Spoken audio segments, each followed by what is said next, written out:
You braved the storm of your own maladies in order to be here on the couch rocking President's Day. No cold's going to bring me down. That's absolutely. I am looking forward to the Democratic primary this year.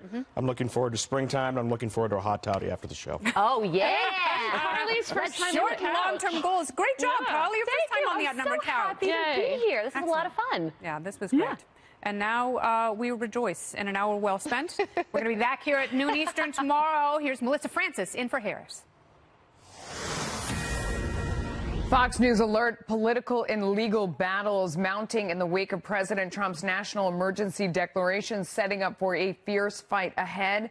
This is Outnumbered Overtime. I'm in today for Harris Faulkner. Democrats slamming the president's use of executive power, and California and other states announcing plans to sue over the declaration. But the White House is strongly defending the decision. Here's Director of Strategic Communications Mercedes Schlapp this morning. We feel that we're in strong legal grounds and in pushing forward and declaring this national emergency. It is the obligation of this president to provide the safety of Americans in the United States, and he's upholding his duty. But Democrats aren't backing down. Senator Tammy Duckworth criticizes the move this weekend. Frankly, I think there's enough people in the Senate who are concerned that what he's doing is robbing from the military and the DOD to go build this wall. That, you know, it's really not even the best way to fight the crisis that he's talking that there, you know, seeming that there's one at the border. Let's go live to Chief White House Correspondent John Roberts for more. John. Melissa, good afternoon to you. And it is President's Day, and there are a lot of people who are not at work today, and many of them have taken to the streets of cities across America. You can probably hear somebody in a bullhorn behind me. MoveOn.org has got a day of protests across the nation planned. This one going on in Lafayette Park, directly across the street from the White House. White House officials, though, insist that the opposition to the president's emergency declaration is purely political. Here's Stephen Miller, the president's chief policy advisor, on Fox News Sunday yesterday. I guarantee you this. If Donald Trump had said he's invoking the National Emergency Military Construction Authority to build a security perimeter in Iraq or Afghanistan or around a military installation in Syria, there would not have been one word of objection from Congress. This is defending our own country. You mentioned some lawsuits that are on the way. Public Citizen has already filed a lawsuit. The ACLU and California Attorney General Xavier Becerra and others are planning on bringing lawsuits against the declaration. Democrats in Congress planning legislation after they return from this week's recess to block the declaration as well. Here's the chairman of the House Intelligence Committee, Adam Schiff, talking about that. This is the first time a president has tried to declare an emergency when Congress explicitly rejected funding for the particular project that the president is advocating. White House officials believe that they are on solid legal ground with the emergency declaration, that White House attorneys and attorneys at the DOJ spent weeks going through all of this, and that if Congress does pass legislation to block it, the president may veto that legislation. That would be his first veto. Now, keep in mind that about half of the money that's been identified by the president so far can be gotten without that emergency declaration, and this is money from the Treasury Department's forfeiture fund. It's money that's included in anti-drug efforts from the Pentagon. And then there are some other pots of money that have to be either transferred over using reprogramming authority, or then when you get to the military construction money, that is money that needs to be tapped using the emergency declaration. Here's what Mercedes Schlapp from the White House said earlier about how the president can get access to that money. In those pots of money, we can start building immediately. We can start working with our contractors. The president met last week with a general from the U.S. Army Corps of Engineers to get this process going. The president wants to move fast. He recognizes that this problem has been festering for decades. So, Melissa, when you look at these various pots of money, he's got the $1.37 billion that he's got from Congress. That is to build 55 miles of fencing. Then he's got about $601 million from that Treasury forfeiture fund. He can get that immediately. And then he's got about $300 million that's currently in the anti-drug Pentagon fund. Those pots of money really nobody else can touch, and they can't really argue too much about it. But when the president starts to reprogram money from the DOD, and that's about $2.2 billion, that's when Congress will likely start to get upset, because many members of Congress want that money in their own district. And then when he goes after the military construction budget, Katie, bar the door. Melissa?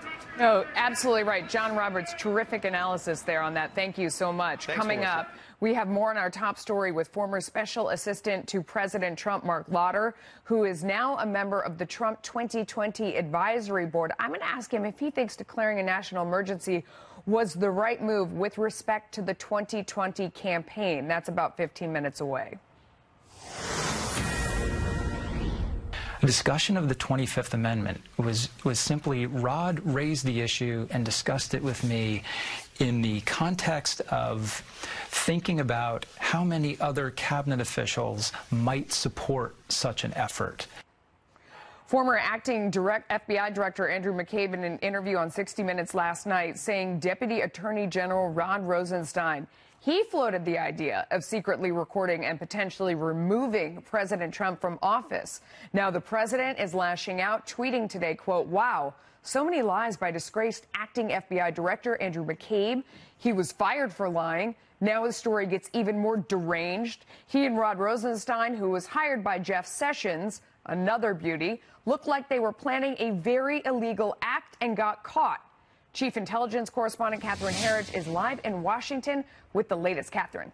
Well, thanks, Melissa, and good afternoon. When you take a deep dive, there are inconsistencies between McCabe's 60 Minutes interview and congressional testimony by the FBI's former top lawyer over how far discussions went on the 25th Amendment. On 60 Minutes, McCabe said the Deputy Attorney General Rod Rosenstein raised the issue in a preliminary way. Rosenstein was actually openly talking about whether there was a majority of the cabinet who would vote to remove the president. That's correct. Counting votes or possible votes.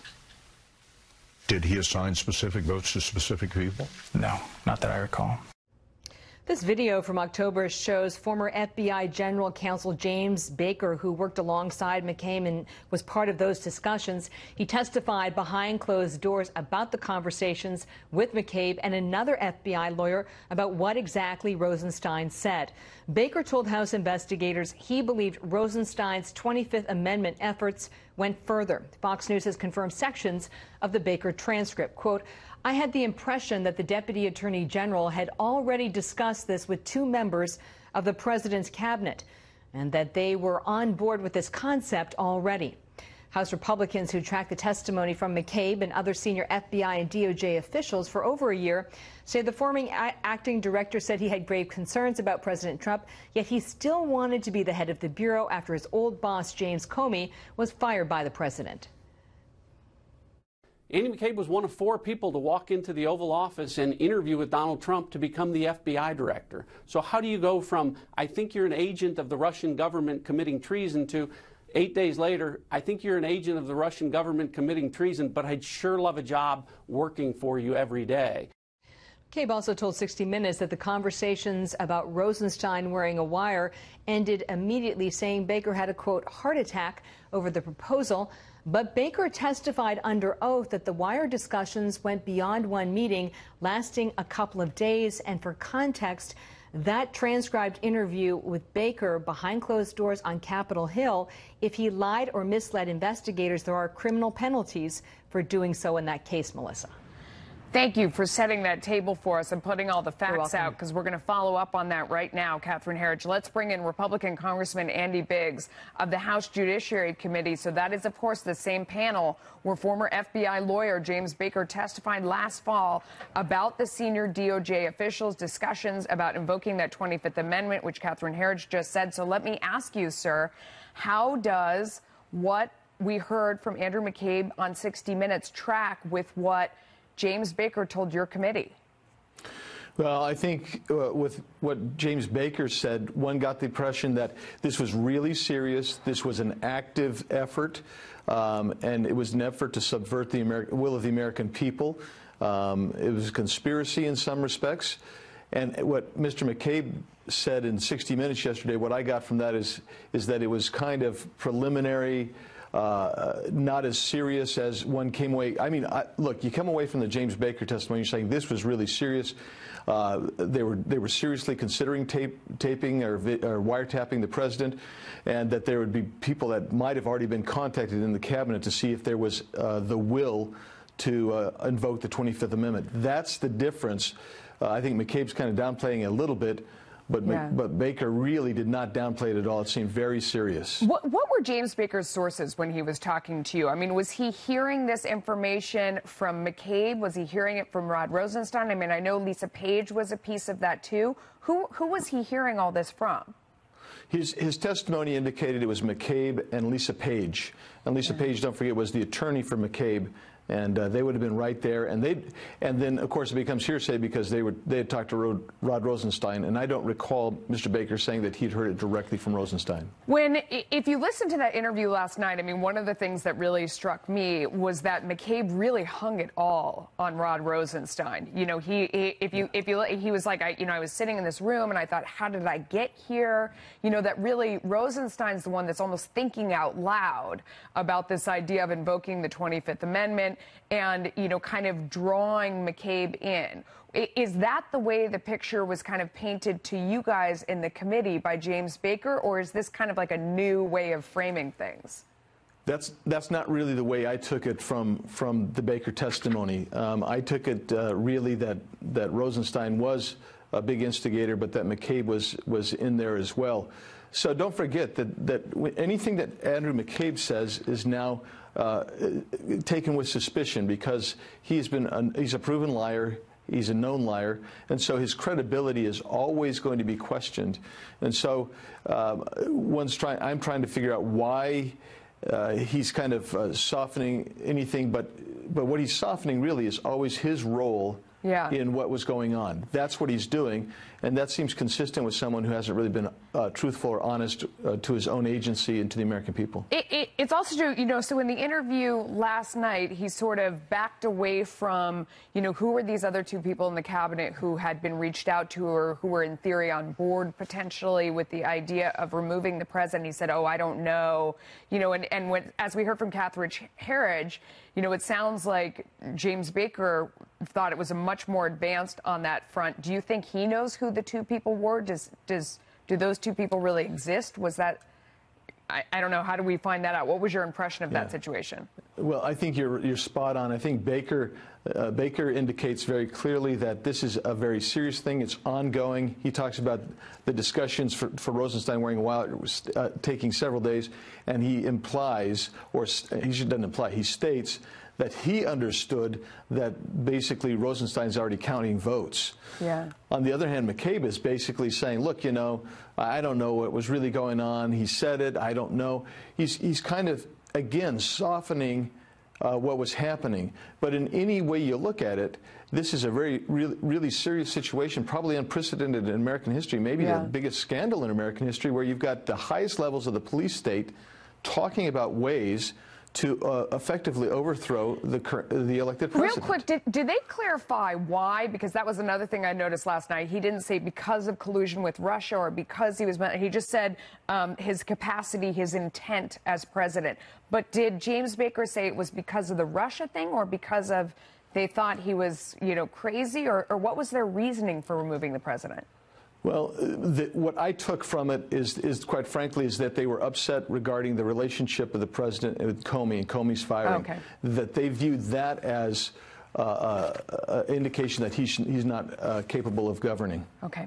So, Congressman Andy Biggs, thank you for coming on. Appreciate it. Great Thanks, insight Melissa. there. Appreciate it. Congresswoman Alexandria Ocasio-Cortez still celebrating Amazon's decision to ditch plans for new headquarters in New York City. During a weekend speech in the Bronx, Ocasio-Cortez said New Yorkers deserve dignified jobs and shouldn't have to settle for, quote, scraps. But New York Congressman Peter King disagrees with that analysis. This is a disaster, an absolute disaster. That's almost now like putting a sign up that you can't do business in New York. Nothing is ever perfect, but in this case, this was as close to it as you're going to get. If Joe Crowley was still a congressman, it wouldn't have happened. So as the leader of the Democratic Party in New York, Andrew Cuomo's got to stand up to these people. He's got to tell the progressive left they cannot take over his party. They cannot take over the city and the state, which is what's happening. David Lee Miller joins us now with more. These were scrap jobs. They were good salaries. Some say it was very significant, but what we've got here, Melissa, is two members of Congress offering two very different perspectives on Amazon changing plans to open its headquarters in New York City. What Republican Congressman Peter King describes, as we just heard, as a disaster, the newly elected Democratic Congresswoman Alexandria Ocasio-Cortez sees as a victory. Now, speaking Saturday at a ceremony at a local school, Ocasio-Cortez never mentioned Amazon by name, but it was clear she was talking about the internet retailing giant when she did mention unacceptable jobs. We need to create dignified jobs in New York City, jobs that pay well, jobs that contribute to community, jobs that are part of a moral economy. Ocasio-Cortez and her supporters rejected the deal for a number of reasons, including $3 billion in tax breaks. Congressman Peter King fired back during a radio interview, saying revenue from Amazon would have improved the area's overall economy. I mean, think of and then the working people, the bartenders, the waiters, the people who benefit from this, the cab drivers. And for what? I mean, this whole phony argument that they're getting $3 billion in incentives, hey, that was all negotiated. Meanwhile, New York's Democratic Mayor Bill de Blasio pointed the finger at Amazon for not being willing to have a meaningful discussion with critics. No, let's be clear. No one chased away. This was Amazon's arbitrary decision. And what does Amazon have to say about all this? Well, a spokesman for the company says Congresswoman Ocasio-Cortez is invited to tour Amazon's facilities and to see for herself how the company treats employees. The company says it offers excellent pay and benefits from the first day on the job. And you might recall, Melissa, that in Greek mythology, Amazons are strong, powerful women. So arguably what we have here is one Amazon taking on another. Oh, my goodness. David Lee Miller, thank you. Meanwhile, Fox News has learned that Amazon CEO Jeff Bezos briefly considered buying the National Enquirer's parent company for $1 billion and closing down the tabloid after it exposed his extramarital affair, but he and his confidants ultimately deemed it too risky. Bezos has accused the National Enquirer of trying to blackmail him after it obtained some intimate photos, allegations the tabloid CEO David Pecker has denied. With an already packed primary field, Joe Biden and Bernie Sanders inch closer to announcing their The America I see values basic human decency, not snatching children from their parents or turning our back on refugees at our border. Americans know that's not right. The American people understand, please, because it makes us embarrassing. Former Vice President Joe Biden appearing to inch closer to jumping into the already crowded 2020 Democratic primary field, slamming President Trump's treatment of European allies at a security conference over the weekend, among other things. Meantime, Senator Bernie Sanders also getting close, reportedly filming a 2020 campaign announcement. So what impact would they have on the race? Joining me now is Boston Globe political reporter James Pindell. Thank you so much for joining us. First of all, a lot is made of both of these gentlemen's age. I know it was last time around when we were having the same conversation about 2016. Is that a factor? It's not like President Trump's a spring chicken. True. Among the Democrats, it may be a factor. I mean, as you know, we're in a moment of generational change when Democrats are looking to much younger people, looking to see what's fresh and what's new. You know, this election takes place basically after the Clintons almost totally controlled the Democratic Party for a generation. So now people are wanting to see what's sort of fresh, and they are looking younger. But at the same time, you know, those leading the polls are people like Joe Biden and Bernie Sanders, who are up there. And what Democrats really want right now is to win. And if either one of those guys can make that argument that they're the one who can beat Trump, I guess it's going to be better for them in the primary. No, I mean, it is a really interesting point that with the Clintons going off the scene, all of a sudden there's been this explosion of candidates that's come out. And I'm sure it's very healthy for the party to kind of look into every corner. But appealing to young people doesn't necessarily mean that the candidate has to be young himself. I mean, that was one of the most surprising things about Bernie Sanders' appeal the last time around was that his following was very young. They liked his ideas. Who do you think he would be the biggest threat to? I mean, who would he take away from Bernie Sanders? In terms of the Democratic primary? Yeah, look, this is a contest right now that you can see where we're not quite sure where the lanes are, if there's an establishment lane, if there's a moderate lane, or everyone else jumping in the left wing lane. But certainly a person like Bernie Sanders is going to have to contend with Elizabeth Warren. This may really come to a head in New Hampshire. They're both neighboring senators from states, obviously neighboring states. And ideologically, of course, they are very much aligned when it comes to a lot of the income inequality or the economic populism issues. They may differ when it comes to foreign policy or other topics, but that's really where he's really going to take away from Elizabeth Warren, or he's really going to be threatened by her. Yeah. And looking at Joe Biden, he's somebody, a lot of people say, boy, he's tried so many times before and he hasn't gotten it done. So why would it be different this time? Maybe does he fit a niche that doesn't exist right now on that side? I mean, is there somebody who's more moderate or is possibly more appealing on a national scale across party lines once you got out of the primary?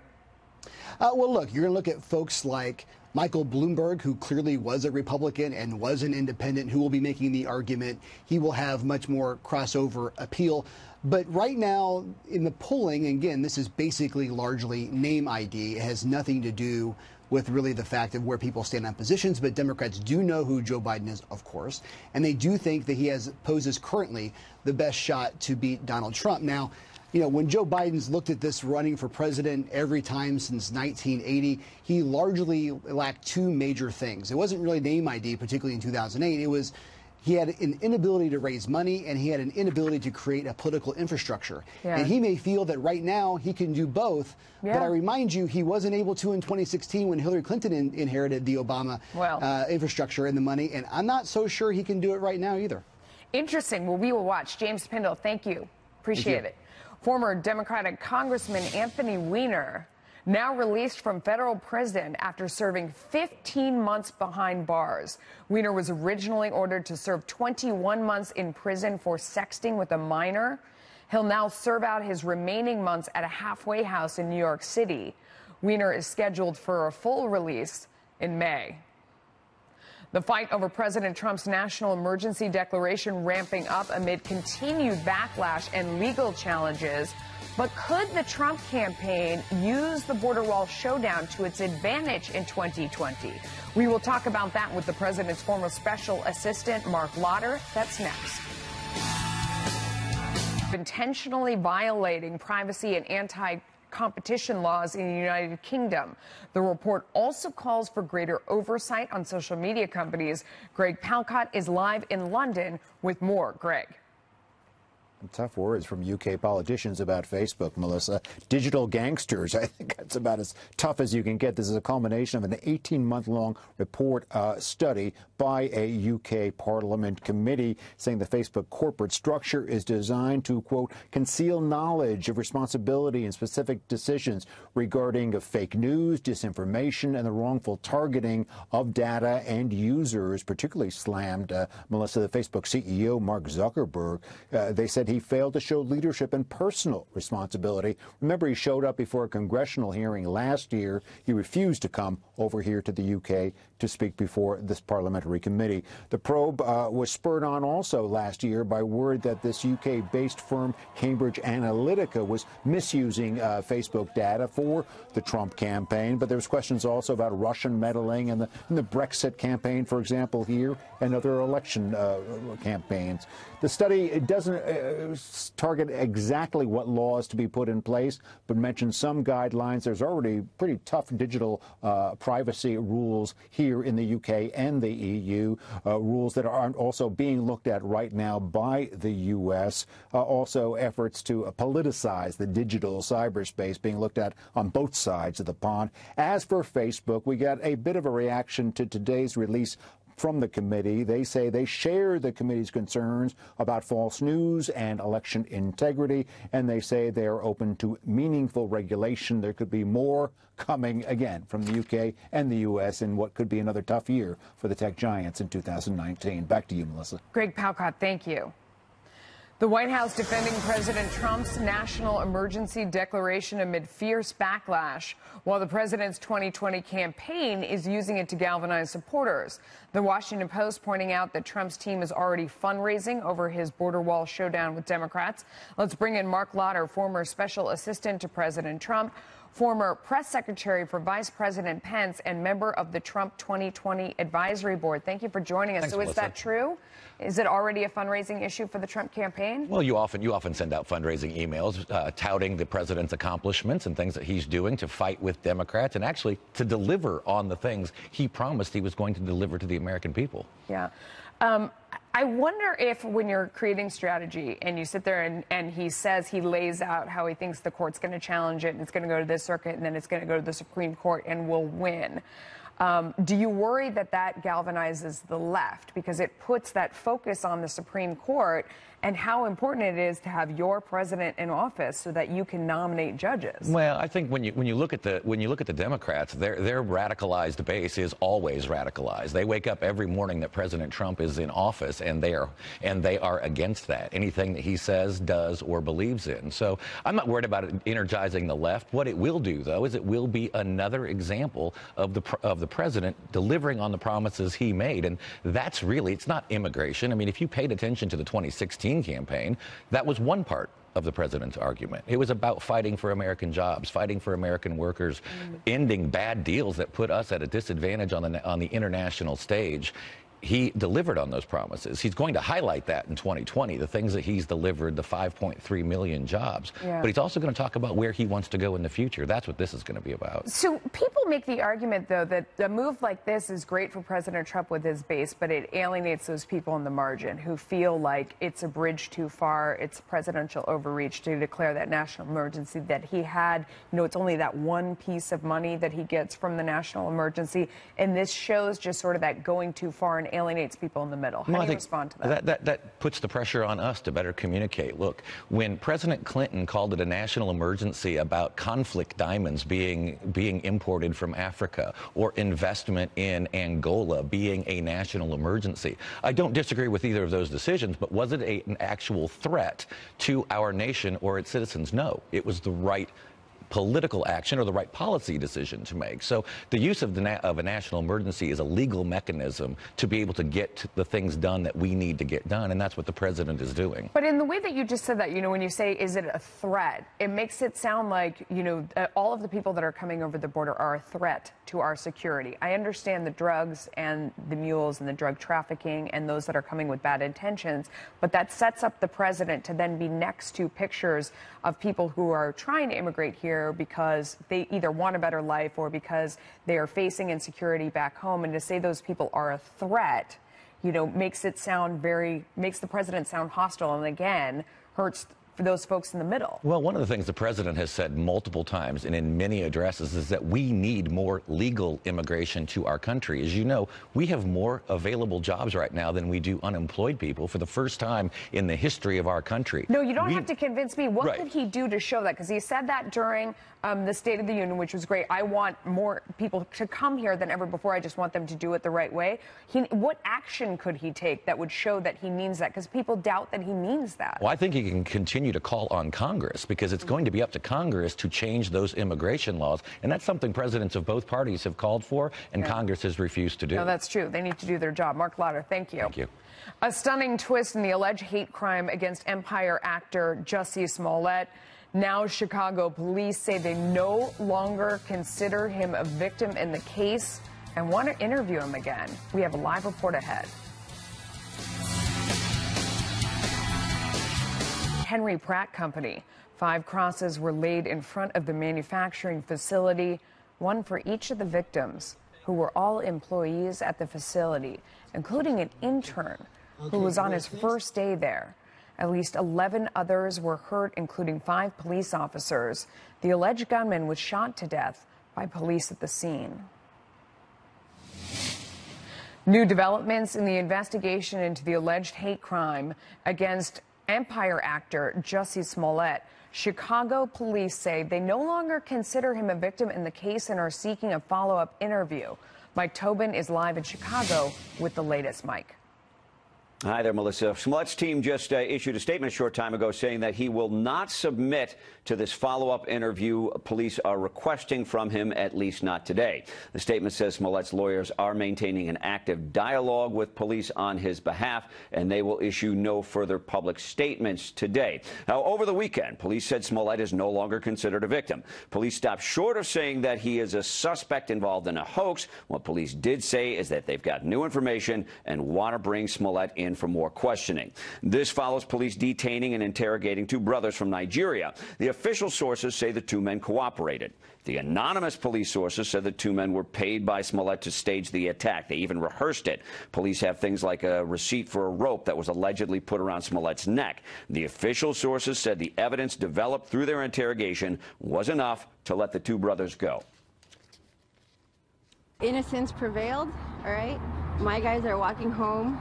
They're not charged. They are not suspects in this case. Did Justice Smollett set this up? You know, there's still a lot of moving parts to this. Well, police have been communicating today, but for the most part, they're just repeating this statement that they've got new information and they want to bring Smollett in for more questioning. And now we hear from the PR team that that's not going to happen today. Melissa? All right, let's bring in Ted Williams, former Washington, D.C. Police detective. Thank you so much for joining us. What do you make of this right now? Well, let me just say this. Let me give you a Ted Williams news alert. Jussie Smollett will never go in for another interview with law enforcement. It didn't take a rocket scientist to know that there was something significantly smelly about this whole incident. On January the 29th, at around 2:30 in the morning, he's coming from a Subway where he went to get some food, and he hears two guys saying "Empire, Empire," and they attack him and they say "Make America Great" or use that kind of language, and put a noose around his neck. He goes to the hospital with a noose around his neck. This smelled from the beginning, Melissa, and then what they found were these two Nigerian brothers. And they left the country, by the way, the day after this incident. They came back into the country. Law enforcement officers, I believe, initially separated them. They got confessions probably from both of these guys, and they're now using these guys in the grand jury against this guy, Jussie. So you say he'll never go in for another interview. Can he avoid that? Oh, absolutely, because if it was an interview, yes. But what has happened is he's now moved from being a victim to a suspect. And once you become a suspect, you're advised of your Miranda rights. And at that time, you do not have to make any further statements. Yeah. What do you think comes of this? I mean, I don't know what kind of charges he could face in the area if he did make it up. Do you think that, they would go that far to go after him at that point?